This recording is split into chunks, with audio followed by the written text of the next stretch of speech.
अब इसका एक ही तरीका है। एक तरीका है कि इस बार ईरान के अंदर जाओ और फिर काम या तो मत जाओ और अगर जाओ तो फिर काम पूरा करके आओ। ये आधा अधूरा काम छोड़ के मत आओ कि वहां पे आसिम मुनीर ने फोन कर दिया, अरे सर आप नोबेल प्राइज वाली बात भूल गए क्या? नहीं छोड़ेगा 100%। अच्छा। कई लोग खुशियां मना रहे हैं और पाकिस्तानी तो बहुत, जैसे कि वही ऑपरेशन सिंदूर में जूते खाने के बाद फिर पाकिस्तानी खुशी मना रहे हैं, तो ईरान के लिए भी पाकिस्तानी खुशी मना रहे हैं। मैं सिर्फ एक बात ये कह रहा हूं कि इजराइल फिर से ठोकेगा ईरान को बुरी तरीके से, और अमेरिका को आज नहीं तो कल नहीं तो परसों इसमें आना पड़ेगा। इजराइल ने तेहरान में रेडार साइट पर हवाई हमले किए। ईरानी मीडिया कह रहा है अटैक के बाद मौके पर 3 धमाकों की आवाज आई। इजरायली सेना ने हमलों की पुष्टि की है। ईरान ने पहले सीज फायर तोड़ा, नेतन्याहू ने कहा है सीज फायर तोड़ने के जवाब में हमला जरूरी है, नेतन्याहू ने कहा। ईरानी राष्ट्रपति मसूद पेज़ेश्कियान का बड़ा बयान। चीज कहना चाहूंगा रेडार पे। ये जो रेडार मारा, कोई सिंपल रेडार नहीं था। ये VHF वाला रेडार था जो वेरी हाई फ्रीक्वेंसी। हाँ, वेरी हाई फ्रीक्वेंसी। क्यों कह रहा हूँ, ये स्टेल्थ फाइटर्स को लोकेट कर लेता है, अर्ली वार्निंग देता है। अच्छा, ये रेडार कोई मामूली रेडार नहीं है। अब आप घटनाक्रम को जोड़िए। इधर से निकल गया माल, निकल गया यूरेनियम निकल गया। और उधर स्टेल्थ फाइटर को इन लोगों ने देख लिया था। इसका मतलब ये रेडार अगर वहां एक्टिव था, ये एक रेडार है रेजोनेंस रशियन, उसके उस पर बना हुआ है, और ये गादर रडार है। तो मतलब इन्होंने वक्त से देख लिया था बॉम्बर आ रहे हैं, लेकिन उसमें रेजोल्यूशन नहीं होता है मारने का। अच्छा, देख तो लेता है, देख ले तो अलर्ट तो कर ही दिया। 1100 किलोमीटर दे सकता है, 300 किलोमीटर की हाइट। आप ये कह रहे हैं कि उधर से बॉम्बर्स ने उड़ान भरी, इधर इनको पता चल गया कि बॉम्बर्स आ रहे हैं, इन्होंने टाइम रहते यूरेनियम वहां से खाली किया और वहां पर फिर बॉम्ब गिरे तो क्या हासिल हुआ? ओ, तो ये है बड़ी तस्वीर, इसको समझिए। अगली खबर देखिए। सीज फायर के बाद तेल अवीव में जश्न का माहौल। इजरायली पीएम का लोगों ने किया स्वागत, जोरदार स्वागत। लोगों ने नेतन्याहू को विक्ट्री साइन दिखाए। सीज फायर के बाद नेतन्याहू का राष्ट्र को संबोधन, पीढ़ियों तक याद रखी जाएगी जीत। बोले अगर ईरान पर कार्रवाई नहीं होती तो इजराइल को विनाश के खतरे का सामना करना पड़ता। देखिए, ये बात तो तय है कि जो आज होने वाला था उसको कुछ महीनों या कुछ समय के लिए टाल तो दिया है इजराइल ने, लेकिन इजराइल इस बात से बड़ा नाखुश होगा कि एक अमेरिका गया भी और उसने काम, एक तो एहसान का बिल भी फाड़ दिया, काम भी नहीं किया, दूसरे रिजीम चेंज को लेकर क्लियर मना भी कर रहा है कि हम रिजीम चेंज के तो ऑब्जेक्टिव ही नहीं था। भाई हम बार बार दिनेश भाई क्या बात करते हैं, इंटेंट और कैपेबिलिटी की बात करते हैं जी। आपने कैपेबिलिटी उनकी ज्यादा डैमेज नहीं करी, इंटेंट उनका वैसे का वैसा ही है, तो आपने हासिल क्या करा? अब इसका एक ही तरीका है। एक तरीका है कि इस बार ईरान के अंदर जाओ और फिर काम या तो मत जाओ और अगर जाओ तो फिर काम पूरा करके आओ। ये आधा अधूरा काम छोड़ के मत आओ कि वहां पे आसिम मुनीर ने फोन कर दिया, अरे सर आप नोबेल प्राइज वाली बात भूल गए क्या? अच्छा, सीज फायर, अरे मुझे तो नोबेल, ऐसा मत करो। अगर आप ऑपरेशन कर रहे हैं इस बार, और मैं एक और बात बता दूं जी, ये जो सो कॉल्ड सीज फायर है जी, अभी फिर से एक बार भयानक युद्ध भड़केगा। इजराइल नहीं छोड़ेगा 100%। अच्छा। कई लोग खुशियां मना रहे हैं और पाकिस्तानी तो बहुत, जैसे कि वही ऑपरेशन सिंदूर में जूते खाने के बाद फिर पाकिस्तानी खुशी मना रहे हैं, तो ईरान के लिए भी पाकिस्तानी खुशी मना रहे हैं। मैं सिर्फ एक बात ये कह रहा हूं कि इजराइल फिर से ठोकेगा ईरान को बुरी तरीके से, और अमेरिका को आज नहीं तो कल नहीं तो परसों इसमें आना पड़ेगा। ये इनकी मजबूरी है, और उसका भी कारण मैं आगे बताऊंगा। ये जो सिग्नलिंग कर रहा है ना चाइना को ट्रंप, ट्रूथ सोशल पे डाल रहा है कि चलो तुम ईरान से तेल खरीद लो। आपने देखा होगा कि बेटा तुम जाके, अरे चाइना तुम्हारी परमिशन ले रहा है तेल खरीदने से पहले। 1.8 million barrels a day, 90% of Iran's export of oil goes to China. China आपकी परमिशन कब मांग रहा है ट्रंप साहब? चाइना तो खरीद रहा है धड़ल्ले से। ये कह रहे हैं कि तुम ईरान से खरीदो, भाई मुझसे भी खरीद लेना थोड़ा। अच्छा, ये उस तरह की बात हो गई। अपना बिल फाड़ रहा है, ये अपने एक तो अपना बिल फाड़ रहा है और साथ में ये भी कह रहा है कि आज मैं सूर्य को पूर्व से उगने की इजाजत देता हूं। पूछ कौन रहा है आपसे? सीज फायर के बाद ईरान में भी जीत का जश्न। तेहरान में लोगों का सड़कों पर जश्न, पोस्टर बैनर झंडे लेकर सड़कों पर उतरे लोग, इजराइल को युद्ध में हराने का दावा। ये देखिए, मैं ये सोच रहा हूं कि हारा कौन है इस युद्ध में? नहीं देखिए, मैं एक बात बताऊं आपको, ये बिल्कुल पाकिस्तानी चीज हो रही है ईरान के अंदर। हर जगह पोस्टर लगवा दो, ईरानी कह रहे हैं हम पे हमला हो गया, ईरानी हर जगह गिड़गिड़ा रहे हैं, यूनाइटेड नेशंस में कह रहे हैं कि रोको रोको रोको, सब जगह रोको रोको, हाथ पैर जोड़ रहे हैं, फिर कह रहे हैं हम जीत गए। ये पाकिस्तानी ब्लड है थोड़ा बहुत इनमें, मैं बता। लेकिन मेरे को एक चीज लग रही है सर, नहीं है, नेबर का असर है। मैं एक ऐसे लड़के को जानता हूं जो फेल हो जाता था या सप्लीमेंट्री आती थी उसकी, तो जाके पड़ोसियों को पहले मिठाइयां बांटना शुरू कर देता था। मैंने पूछा क्यों? बोले मार्कशीट देखने ना शुरू कर दें। ये अगली खबर देखिए। सीज फायर के बाद इजराइल के सुरक्षा मंत्री का बड़ा बयान। इजराइल को दुश्मनों के खिलाफ नर्क का दरवाजा खोल देना चाहिए। खोल देना चाहिए मतलब अभी तक खोला नहीं है, ये वहां पे रियलाइजेशन है कि जो काम था वो अधूरा रह गया है। अधूरा तो है, बिल्कुल सही कह रहे हैं। बेन ग्वेर इतमार ने ईरान में सत्ता परिवर्तन की वकालत की। पीएम नेतन्याहू के बेहद करीब बेन ग्वेर इतमार कह रहे हैं सत्ता परिवर्तन होना चाहिए। ट्रंप कह रहे हैं सत्ता परिवर्तन से तो अराजकता आ जाती नहीं, और ट्रंप एक बार ये कह रहे हैं कि अराजकता आ जाती है, दूसरी बार कहते हैं मेक ईरान ग्रेट अगेन। ये दोनों चीजें ट्रंप कह रहे हैं। देखिए ट्रंप का भी अच्छा है, उसको दोनों हाथ में लड्डू चाहिए, कभी ये खाएगा कभी ये, उसकी मर्जी है। उसको जैसे पहले नोबेल मिल जाए वो उसको मतलब दैट्स ओके। नहीं, लेकिन एक चीज है, आप जिसको भी आप बताइए, आपको कितना विश्वास है जो ट्रंप बोल रहे हैं कल भी वही बोलेंगे? नहीं, ये तो उनको भी खुद को भी भरोसा नहीं है। वो कहता है ना कि मुझे खुद नहीं पता मैं क्या करने वाला हूं, मैं क्या बोलूंगा। ये वो ट्रंप के साथ है, मुंह है कि मानता नहीं, वो कभी भी कुछ भी बोल सकते हैं। लेकिन सवाल एक है, वो तमाम कंट्रीज जिनकी तरफ ट्रंप की अमेरिका की नजर चली जाती है, ट्रंप के खास तौर से, मेक फलाना ग्रेट अगेन, अब हाथ जोड़ लेंगे भाई साहब हमको ग्रेट नहीं बनना। ये यूक्रेन को ग्रेट अगेन, ये अफगानिस्तान ग्रेट अगेन, ये सब अब ईरान ग्रेट अगेन। अगली खबर देखिए, ईरान में सत्ता परिवर्तन की इजरायली डिमांड के बीच अमेरिकी प्रेसिडेंट ट्रंप का एक और बयान लीजिए। मैं ईरान में सत्ता परिवर्तन, यही मैं कह रहा था, नहीं चाहता सत्ता परिवर्तन, अराजकता लेकर आता है। ईरान के पास बहुत तेल है, वो बेहतर कर सकता है। देखिए मतलब दुनिया भर की बातें करने के बाद तेल, वो उसको वो अपना भला खुद कर सकता है, फलाना कर सकता है, अराजकता फैलेगी, तेल, उसके पास तेल बहुत है, अपना अच्छा, तो सीधे बोल देते भाई साहब तेल। इनको यूक्रेन में क्या दिख रहा था? मिनरल्स। आप सुना है बलूचिस्तान को लेके बात कर रहा है पाकिस्तान, रेयर अर्थ बहुत है, ले लेना। रेयर अर्थ है, इनको यही दिखता है, सबको सब कुछ दिखता है, इनको सिर्फ यही दिखता है। ये इतना सारा, मैं ये समझना, मैं ये दो तीन बातें समझने की कोशिश कर रहा हूं। एक तो Pakistan mid air fuelling refuelling कहां पर हुई, ये बात वो कह रहा है भारत के एयर स्पेस का इस्तेमाल हुआ। इधर से कहा जा रहा है, वो पाकिस्तान ने जो टॉर्च दिखाई थी आपने पहले दिन दिखाया, क्या ईरान को ये पता नहीं कि ये खुशियां जरूर मना रहे हैं लेकिन मेरे हितैषी नहीं है पाकिस्तान के लोग? बिल्कुल सही है, बिल्कुल पता है, और ये इनके ऊपर एयर स्ट्राइक कर चुके हैं, और इनको ये पता है कि जो बलूचिस्तान वाला मसला है उसमें ये भी शामिल है। तो सब मिला जुला के पाकिस्तान से ईरान बहुत सावधान और सतर्क रहता है। ये उम्मा की बात चल के जितनी बात हो जाए, और आपने वो भी देख लिया उम्मा कैसे चलता है, ऐसे चलता है कि वो जाके बेचा है सब कुछ, अब आके यहाँ बोलने लगे। जब लोगों ने विरोध किया तब मुनीर जी ने मुनीर ने मुंह खोला। आपने सुना कभी? आपने सुना? उसने रख रखा है प्रधानमंत्री मुंह खोलने के लिए। वो कहता है ये मेरा छोटा भाई है, ये बकवास करेगा, ये काम ही वही करता है। और ट्रंप क्या है? ट्रंप इज बड़े भाई हैं sir, Trump is English speaking Khawaja Asif. वो इंग्लिश स्पीकिंग ख्वाजा आसिफ है ट्रंप। ये जैसे वो छोड़ता तो ये भी छोड़ ऐसा वो पार्लियामेंट से बोलता है, ये एयरक्राफ्ट के, हाँ, ये इधर से बोलते हैं। हमला करने के बाद ईरान ने कतर से मांगी माफी। अगली खबर देखिए, कतर और उसके लोग हमारे टारगेट नहीं है, ईरान ने कहा। हमने अमेरिकन बेस पर अटैक किया था, ईरान ने कहा। कतर हमारा भाई मुल्क है। अब ये समझ में नहीं आता, भाई भी रहते हैं, फिर ये चतुराई भी रहती है। कतर के शेख ने फिर से ईरान की आलोचना की। कतर पानी पी पी के गाली दे रहा है। ये कह रहे हैं नहीं, हमने तो केवल वहाँ उसको अमेरिकन बेस को निशाना बनाया था, और वहां पर कतर को कहते हैं, ये भी इन्होंने पहले बता दिया था कि भाई देख, एक मारना पड़ेगा। और अमेरिका को भी ये फोन कर दिया, इज्जत की बात, क्योंकि वहां तमाम जगह पर लोग ये कह रहे हैं कि हमको तो मालूम था, हमको पहले कह दिया था कि इस जगह से दूर रहना। जब कुछ साल पहले इन्होंने अमेरिकन ने कासिम सुलेमानी को मारा बगदाद एयरपोर्ट के बाद, वो गाड़ी में जा रहा था, ऊपर मारी, हेलफायर खत्म कर दिया कासिम सुलेमानी जो कुड्स फोर्स का हेड था। तब आपको पता है दिनेश, तब भी जब ईरान ने बोला कि अब हम छोड़ेंगे नहीं और हम मार देंगे जान से, बड़ी लंबी चौड़ी इन्होंने स्पीच दी, बहुत लंबी चौड़ी स्पीच दी। उसके बाद चुपचाप अमेरिकन को फोन करा कि इस फलाने बेस पे इतने बजे हम मिसाइल मारने वाले, देख लेना भैया, तुम्हारा खाना तुम बिल दो, हमारा खाना हम बिल देंगे। अमेरिकन हट गए वहां से, वहां पे बम गिरे, कुछ उन्होंने उड़ा दिए पहले ही, कहानी खत्म हो गई। एक अमेरिकन कुत्ते को खरोच नहीं आई। इंसान तो बहुत बड़ी चीज है, अमेरिकन कुत्ते, क्योंकि उनके केनाइन यूनिट्स भी रहती हैं, इसलिए कहता हूं वहां पे एक कुत्ते को खरोच नहीं आई। ये है ईरान की बमबारी। तो ये सब पहले बता देते कि इनको पता है कि अगर कोई अमेरिकन मरा तो फिर रजीम चेंज कर देंगे बोलो। तो अगर आप ये समझते हैं कि केवल क्रिकेट में मैच फिक्स होता है, तो फिर से सोचिए, ऐसे खतरनाक मैच भी फिक्स हो सकते हैं कि। अगली खबर देखिए, अमेरिकी हमले पर पाकिस्तान ने ईरान को दिया धोखा। हमले की पहले निंदा की, फिर बैकफुट पर आया।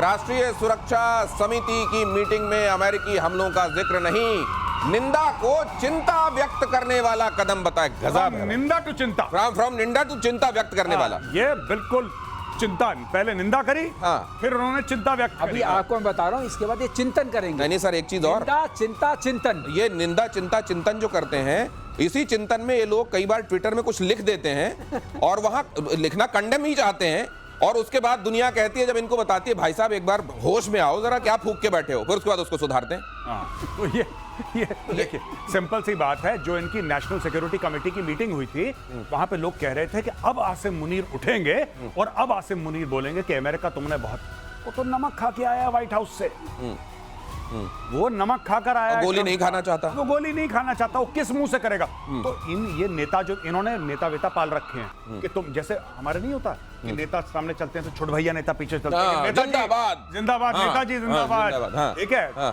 तो बबलू भैया जिंदाबाद टाइप के, तो ये चलते हुए आगे आगे, तो इसने छोट भैया नेता पाल रखे हैं। अब वो छोट भैया नेता कह रहे हैं हम ईरान को कंडेम करते हैं। आसिम मुनीर ने बोला तुम्हारा दिमाग खराब है, तुम अमेरिका को कंडेम करोगे तुम्हारी। फिर उन्होंने चेंज करा, बोला नहीं हमें फिक्र बहुत है यार, ईरान पे बम मार दिया, ज्यादा मार दिया, कंसर्न्ड अबाउट। अब ऐसा है, हमने जो लाइन याद जा रही है बहुत अच्छी लाइन है, इसमें फिट बैठती है। सरदार मैंने आपका नमक खाया है, गोली खा, गोली नहीं खाना। लेकिन सरदार, अब बलूचिस्तान के खनिजों पर अमेरिका की नजर, लीजिए वही खबर देख लीजिए जरा। खनिजों को गिरवी रखने की तैयारी में पाकिस्तान। ट्रंप के साथ बंद कमरे में बैठक में मुनीर ने दिया ऑफर। पाकिस्तान की नेशनल असेंबली में बंद कमरे में क्या क्या प्रॉमिस करके आ गए हैं वहां। मैं बता रहा हूं, ये जस्ट इमेजिन। अच्छा, एक और ये बात नहीं है कि इसने बलूचिस्तान बेचने की कोशिश करी। ये पहले बलूचिस्तान को चीनियों को बेचना ऑलरेडी ये अग्री कर चुके हैं। जो गवादर है वो तो बलूचिस्तान में एक है। मकान की 2 रजिस्ट्री हो रही है क्या? और यही ये स्टोरी है। घोसला का घोसला हो रहा है, घोसला का घोसला है। इन्होंने बलूचिस्तान दो ये ऐसे कलाकार हैं लाहौरी, ये ऐसे कलाकार हैं। इन्होंने क्या करा, सबसे पहले चाइना को बोला कि तुसी फिक्र ना करो, ये चाइना पाकिस्तान इकोनॉमिक कॉरिडोर बनाओ, ये ग्वादर पोर्ट बनाओ। तो चीनी भी बेचारे लाओ पैसा लगाओ। इन्होंने सारा चीनियों का पैसा खा लिया।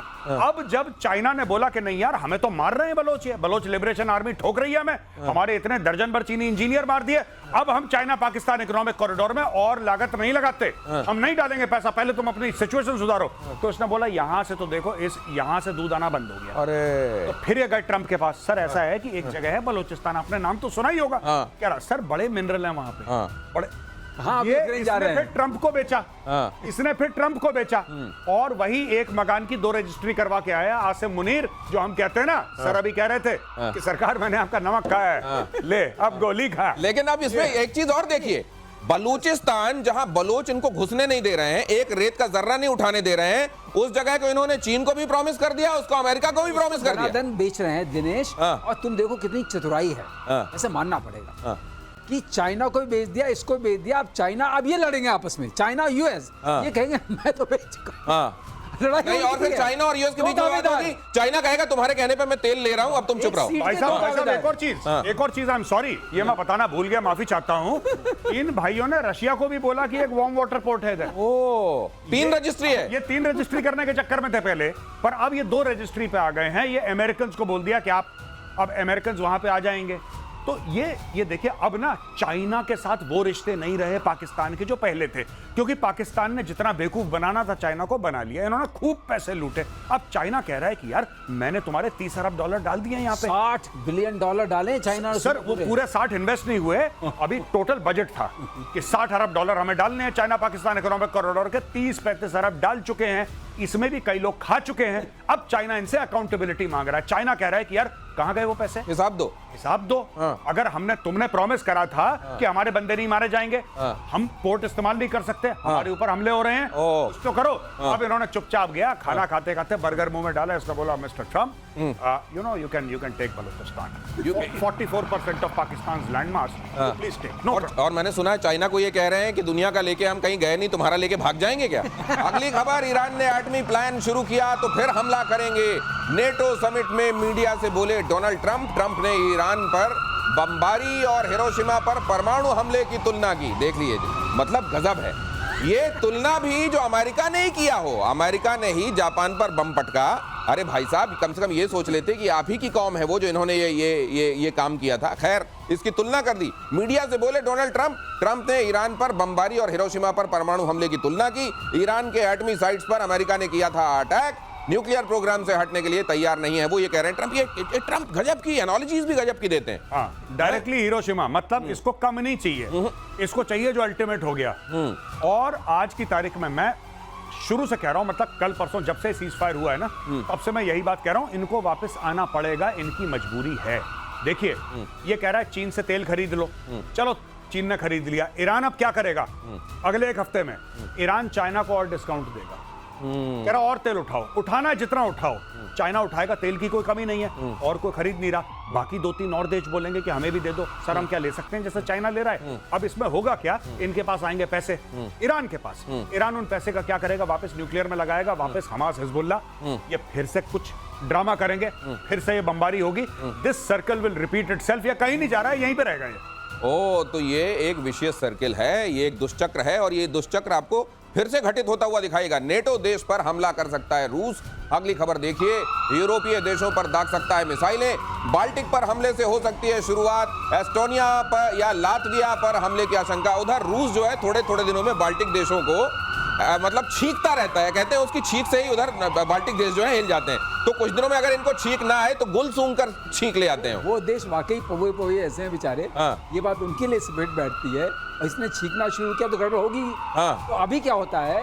हाँ। ये जो एस्टोनिया, लातविया, लिथुआनिया है सर, ये मुझको लगता है इनका होना जो एक है विश्व राजनीति में, इसलिए भी है कि रूस छींक मारेगा और ये हिला करेंगे। ये हिला करेंगे। ये है देखने के लिए, घूमने के लिए बड़ी अच्छी जगह है। हाँ, वैसे तो अच्छी है, बहुत अच्छी जगह है। तो अब रूस का ये है कि इन्होंने कहा हम शामिल होंगे, हम नाटो के बनेंगे। तो नाटो के मेंबर बनने। अब उसने कहा तो नाटो के मेंबर बने हो तो मेरे निशाने पे हो, क्योंकि इनको मारेगा ये आएंगे। ठीक है, ये आए तो अब उसको मौका मिलेगा। लेकिन अभी उसने क्या फंसा दिया है? उसने पेच फंसा दिया। क्या? ट्रम्प को फंसा दिया उधर। ट्रम्प ने इसको बोल दिया यूक्रेन को कि तेरे पास कार्ड नहीं है, राइट।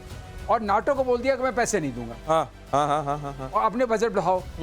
और इन सब के बीच में वो नहीं, इनको तो वैसे थोड़े थोड़े दिनों में इनको अपनी कुर्सी से उठाता रहता है रूस। लेकिन एक बात ये समझाइए, इनसे मतलब नहीं उतना है, इतना उसका मतलब है कि यूक्रेन में जो मैं 4 लेने वाला हूँ और ब्लैक सी तक मेरे को थोड़ा ये अंडरस्टैंडिंग समझाइए इनकी, ट्रम्प के बीच की और पुतिन के बीच की अंडरस्टैंडिंग। ईरान जैसे गया और कोल्ड शोल्डर दिया गया उसको। ईरान सोच रहा था कि रूस तो मेरे समर्थन में आगे एकदम शाना बशाना खड़ा होगा। लेकिन जिस तरीके से आइए ना मेजर साहब, जिस तरीके से वहां पर एक केमिस्ट्री, लगता है कि केमिस्ट्री थी ट्रम्प साहब के बीच में और पुतिन साहब के बीच में। और ये यूक्रेन वाले मामले में भी जब से ट्रम्प आए उन्होंने हाथ हल्का कर दिया यूक्रेन को। ठीक है तुम देख लो भाई, पुतिन को कह दिया है। ये दिखाई क्या दे रहा है पुतिन और ट्रम्प के बीच की हिसाब? मुझे ऐसा लगता है कि ट्रम्प, देखिए ट्रम्प के दिमाग में एक लेगेसी है कि मैं ऐसी लेगेसी छोड़कर जाऊंगा, मैं ऐसी लेगेसी, सारे जितने भी राष्ट्रपति मुझसे पहले हैं, चाहे वो ओबामा है, चाहे वो बुश है, चाहे वो बाइडेन है, उन लोगों ने युद्ध शुरू किए हैं। सिर्फ मैं ही हूं जिसने युद्ध खत्म करा है। I am the peace president, मैं एक पीस प्रेसिडेंट हूं और आप मुझे नोबेल प्राइज दीजिए क्योंकि लड़ाइयां मैंने बंद कर। इसीलिए बहुत जल्दी से 2 मिनट पहले, काम हो ना हो सीज फायर, ये खुद ही का सीज फायर लो, ये प्रेशर डाला था मैंने, ऑपरेशन सिंदूर का करवा दिया सीज फायर। मोदी जी ने बोल दिया कि तुमने कुछ नहीं करवाया। अब ये पिनका बैठा था कि मोदी जी ने सबके सामने तो मुझे एक्सपोज कर दिया। खुद अटैक करा भाई ने, मिडनाइट हैमर, खुद अटैक करा, खुद ही सीज फायर कर दिया। नहीं, लेकिन एक चीज जो आप कह रहे हैं ना, मैं पीस प्रेसिडेंट हूं। हिंदुस्तान में आप जानते हैं किसी को अगर बताना भाई बहुत बड़ा पीस है ये, वो पीस किस सेंस में होता है आपको, मतलब वाकई पीस प्रेसिडेंट है ये। रूस ने यूक्रेन के F-16 को मार गिराया। अगली खबर देखिए, जेलेंस्की ने नेटो समिट से पहले मांगे हथियार। नेटो देशों से एयर डिफेंस सिस्टम की मांग। जेलेंस्की को सूमी पर कब्जे का डर। सूमी तो सर मुझे लगता है गया ही गया इनके हाथ से।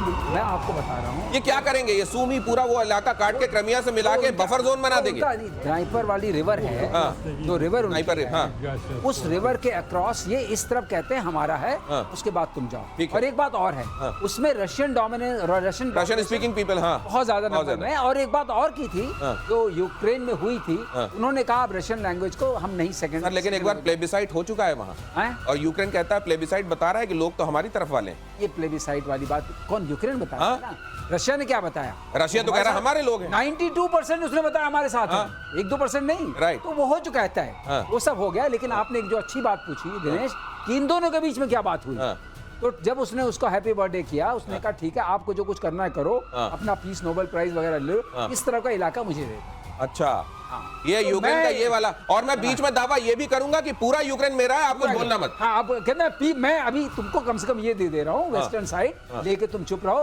तो हम लोग तो मतलब अंडरस्टैंडिंग ये है कि मैं पूरा यूक्रेन मांगूंगा, मुझको लोहांस डोनेट्स सूमी दे देना, आप मेरे को पूरा मत देना, लेकिन इतना दे देना, और उसको मैं बफर जोन बना लूंगा। नेटो और मेरे बीच में वो सैंडविच इलाका रहेगा, बाकी छोड़ दे। बीच बीच में जो पास वाले छोटे भैया, उनको मैं धमकाता रहूंगा, तो आप कहोगे देखो मैंने पीस करा। अब ये नोबेल प्राइज वाला स्ट्रोक है। ऐसा ना हो कि ये भाई खुद ही बोल दे पुतिन की बात कर रहा हूँ, पुतिन खुद ही बोल दे कि हाँ ट्रम्प तो बहुत बढ़िया आदमी, इसको नोबेल प्राइज दे दो।